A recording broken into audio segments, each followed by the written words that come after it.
and welcome. You all know what I'm about to play.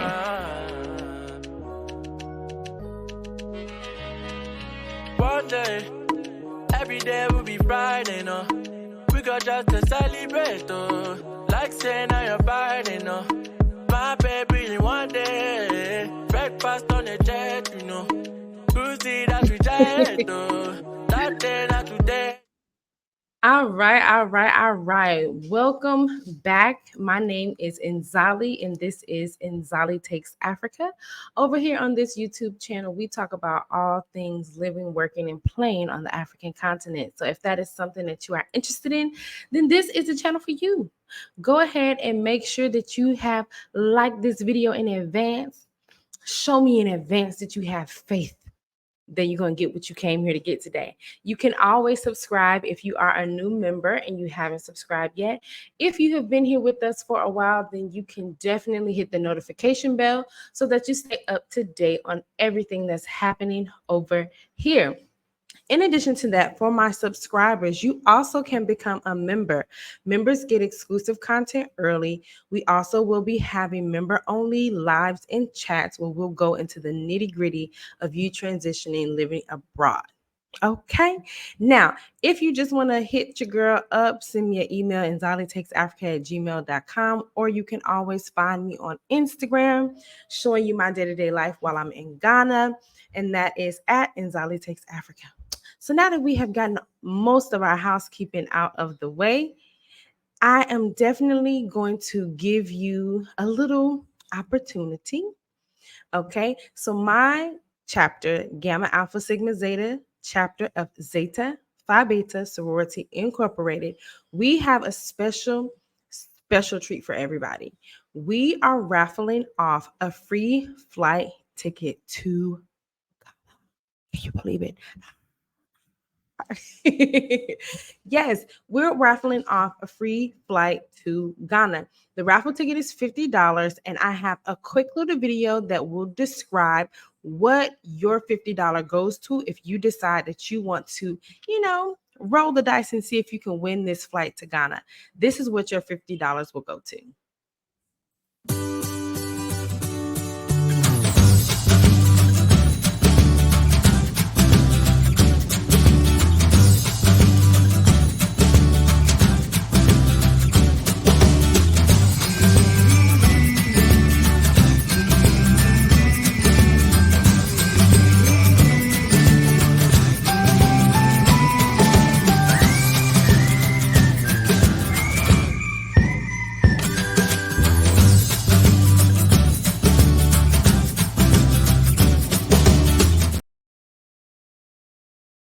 All right. So I hope you got some good information about our raffle tickets. Again, they are $50. I will put the link to purchase that ticket in the description box for this video. Again, our chapter has been in Ghana since 2020. However, our organization has been around for 103 years, and there's so much that we've done on the continent of Africa, from Liberia in 1948 to Ghana in 2020, and so much more that can continue to happen. So all support we would love. And again, you might be able to win this ticket. So you spend your $50 rolling the dice. This benefits you. It also benefits the people, specifically the women and children of Ghana. So I hope, and I pray that some of you will show us some support with the work that we're doing. Okay. Now, we have officially gotten our housekeeping issues off of the table. So let's pull up our next piece. Today's video, I'm going to address a sensitive topic. I have to say that from the beginning. This is a topic that I have, because I live on the African continent, I've heard the term plenty of times. I have been in conversations about said topic plenty of times. And even in my comments on some of my YouTube videos, I have seen some of the behavior being displayed. And I want to first say that this is a channel for love and light. Okay. This channel is a very pro positive narratives for the African continent, no matter what country you may find yourself in. I do speak the honest truth of my experiences, but I speak it from a place of love. And so, if that is not something that you're capable of doing, then I don't know if you're going to enjoy this content, right? So, if you are looking for someone who's going to completely, excuse me, who's going to completely be on the negative spectrum of what Africa is, then I don't really know if this is the content that you are interested in. However, when you're leaving your comments, if you so decide to continue to watch, I do want to emphasize being respectful. So let's get to the topic of today. What we're going to talk about is the idea or the concept of xenophobia. First, I want to start off with an actual definition, because sometimes in this, age of Aquarius, age of the internet, we throw around different terms all the time, and we don't really have a full understanding of what those said terms mean. So, this particular video, I'm starting off with the definition. So, when I looked it up, xenophobia means dislike or a prejudice against people from other countries, and slash or a fear and hatred of strangers or foreigners, or of anything that is strange or foreign. So, as the new people who are joining the channel, my background story is that I originally lived in South Africa in 2015. That was my first experience moving to the African continent. It was through South Africa. From South Africa, I then decided that I wanted to live in Ghana. And I have spent, what is it? I believe I'm on my 6th year of some. Yeah, I think I'm on my 6th year, because there was a little time in between South Africa and Ghana that I went back to the States. So yes, um, 6 years I've been in Ghana now. And so when I originally moved to South Africa, which was in 2015, they were having like an uptick in what they would call xenophobic attacks, right? And so that was something that was a pressing thing, even so much so that because I went to South Africa as a Peace Corps volunteer. When I was in the Peace Corps, the safety and security personnel from our office was sending out, communication to the Black American volunteers, letting us know that there have been xenophobic attacks in this place, this place, and this place. Please do be careful if you have to go into some of the city centers. Be aware of some of the chatter that may be going around at your sites, and just overall limit your movement and be very cautious. Right now, that was what was happening. In addition to that, there were a lot of like student protests about tuition. It was just a time. Okay. Something I also noticed during that time was a rise in the EFF, which was the Economic Freedom Fighters, like political group or political party, I believe. And another thing that I noticed happening all at the same time, on the global scale, there was a lot of imagery and narratives around like white fright, which are like white people tears, right? Afrikaners on different international platforms crying about their economic status, crying about violence that has been taken out against them losing land, and feeling like post-apartheid they have been disenfranchised in South Africa. So all of that was happening at the time that I was living there. And even with all of that happening, I do have to be honest in saying that I never experienced personally anything that I would have identified as xenophobic. I will say most people were, when they found out that I was American, because most South Africans thought I was South African. But when they found out I was American, it was just kind of like, oh, like nothing special, right? There was no special treatment. There was no, fawning over the fact that I was from America. It was just like, oh, okay, cool, fine. I also didn't experience people targeting me with any type of violent behavior because I was American. Okay, so I personally didn't have that experience.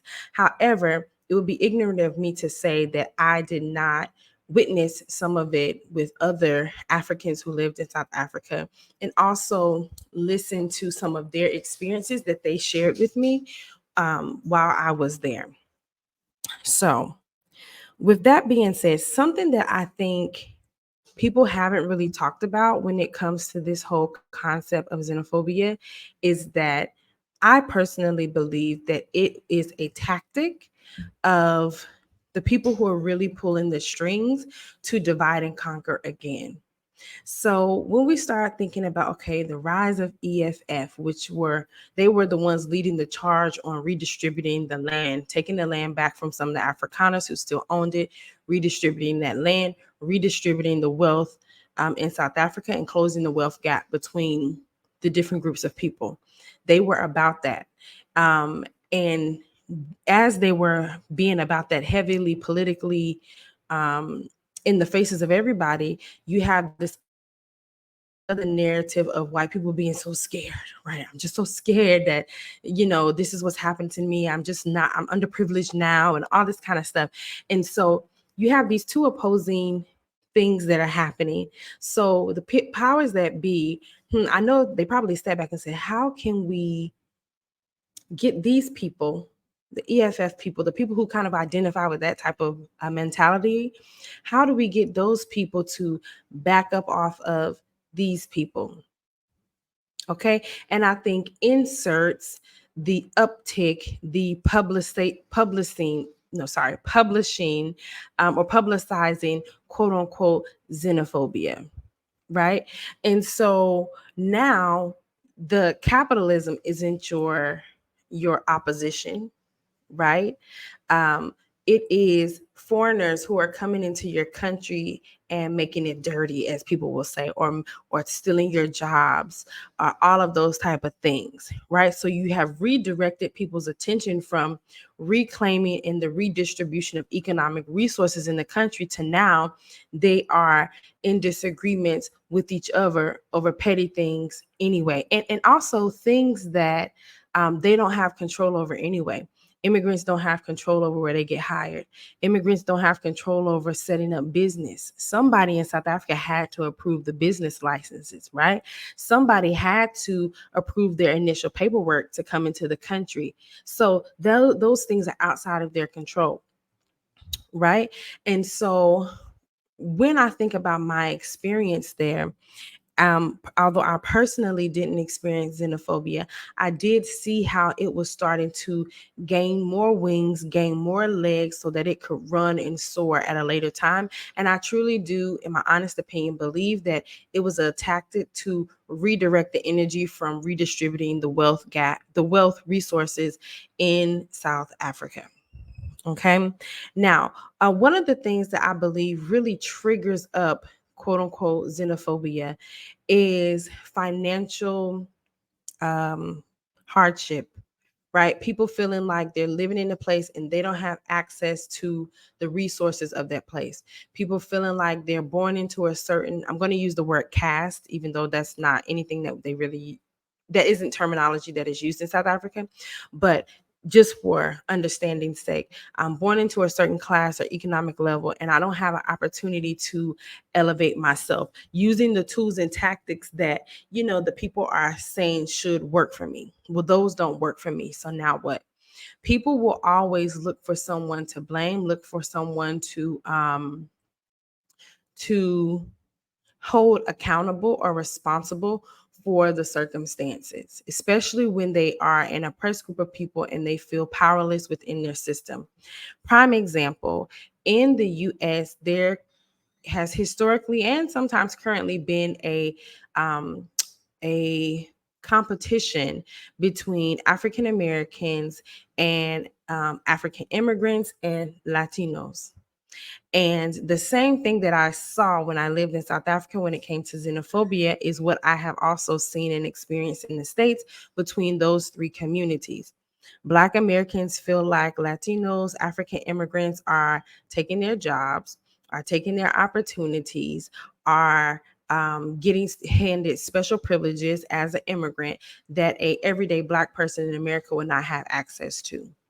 African Americans also feel that those group of people also look down upon them and don't acknowledge the efforts and the sacrificing and the fight that they put up for those people to even be welcome and have a comfortable life in that country.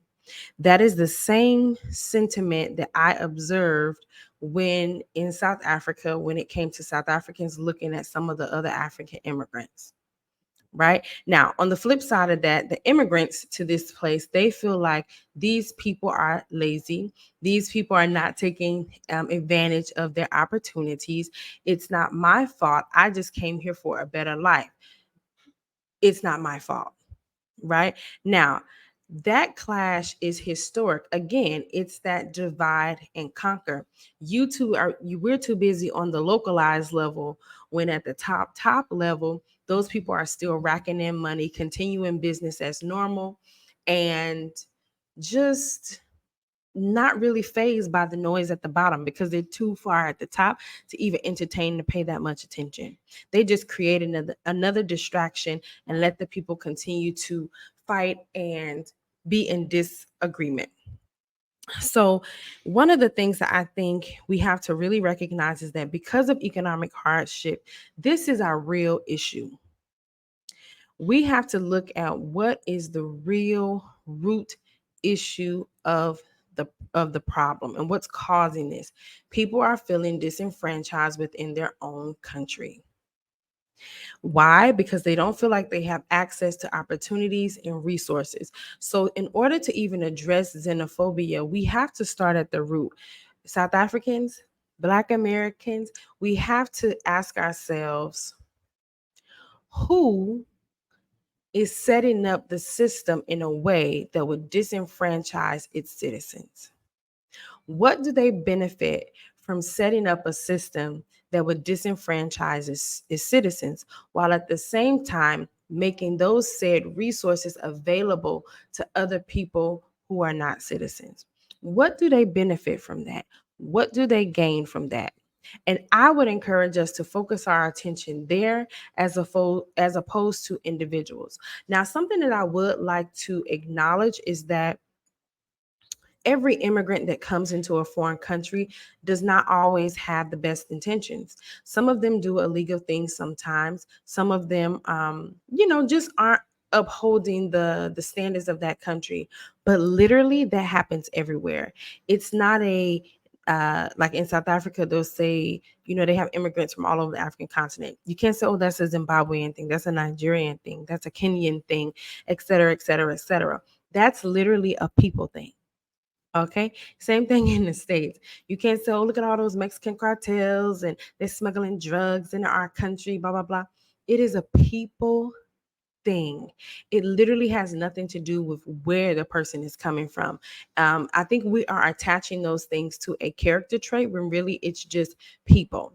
There's always going to be some good apples and some bad apples, or some good popo and some bad popo in a bunch, right? And so our job is to, of course, make sure that those people are held accountable to the standards and regulation policies that are in our country.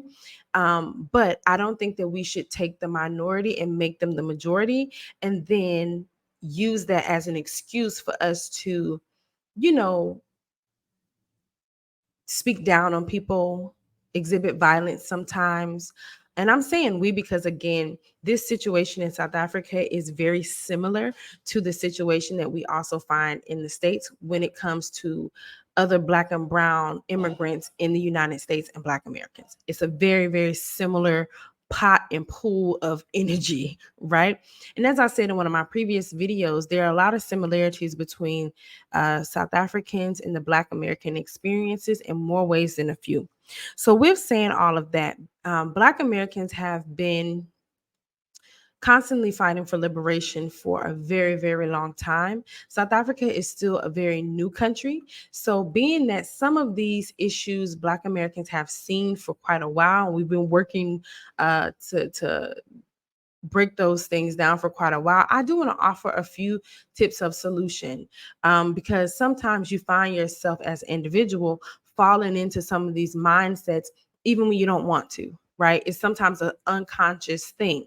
So I wanted to offer a few solutions. So the very first solution that I would like to offer is us being mindful about our speech and how we talk about each other.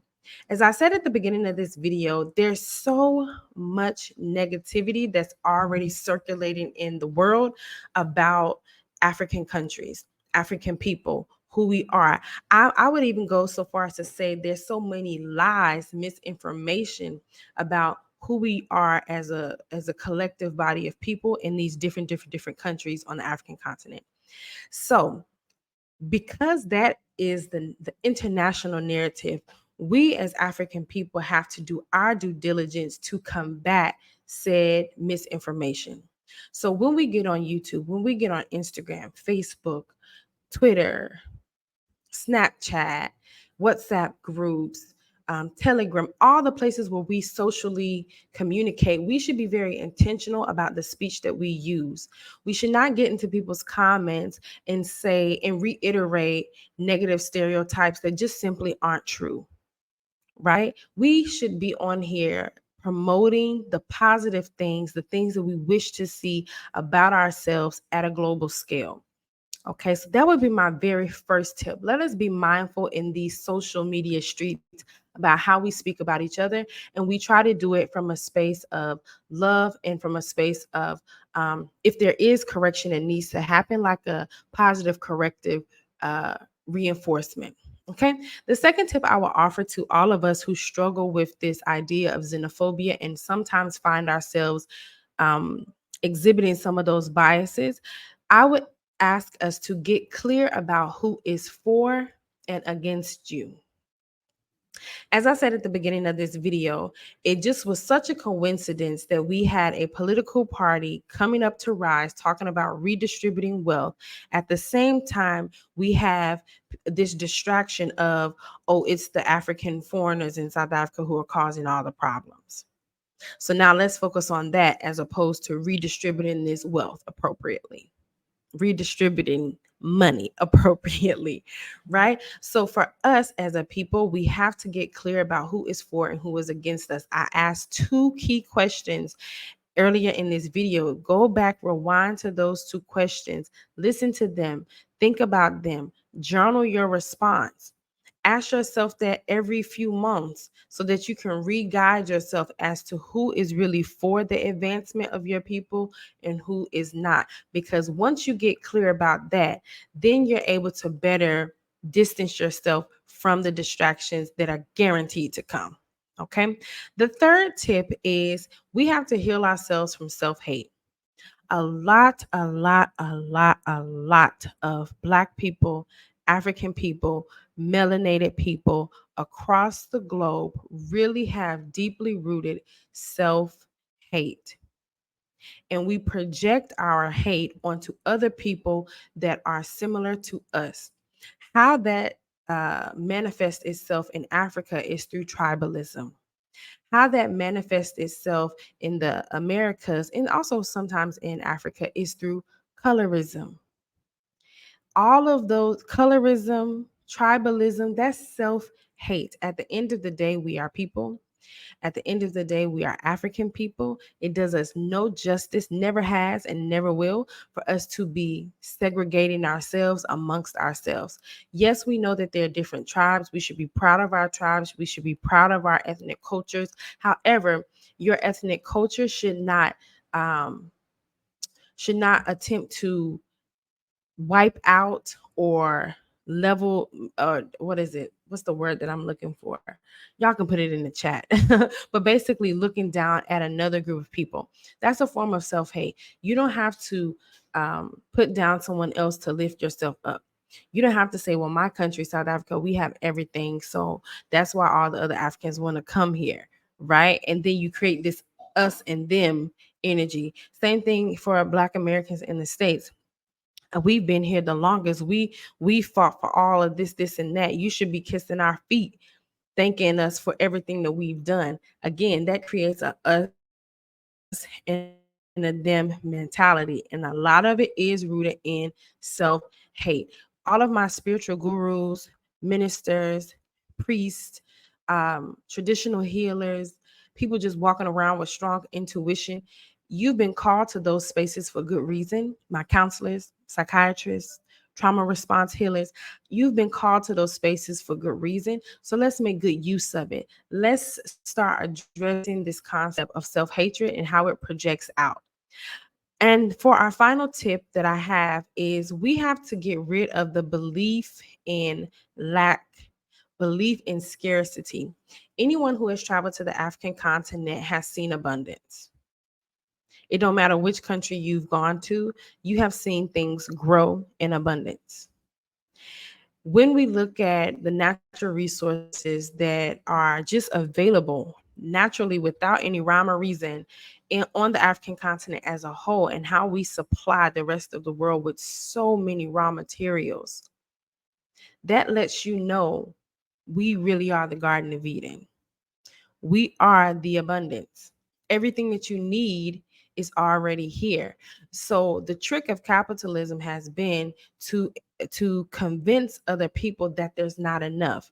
And once you believe that there's not enough, you're willing to fight to maintain the quote unquote little that you have, when really you don't have a little. It's like two people standing there, there's a whole basket of apples behind them, but they're looking in front of them, and the person in front of them is telling them they put two apples down and said there's only two apples here, and you have to eat for a month.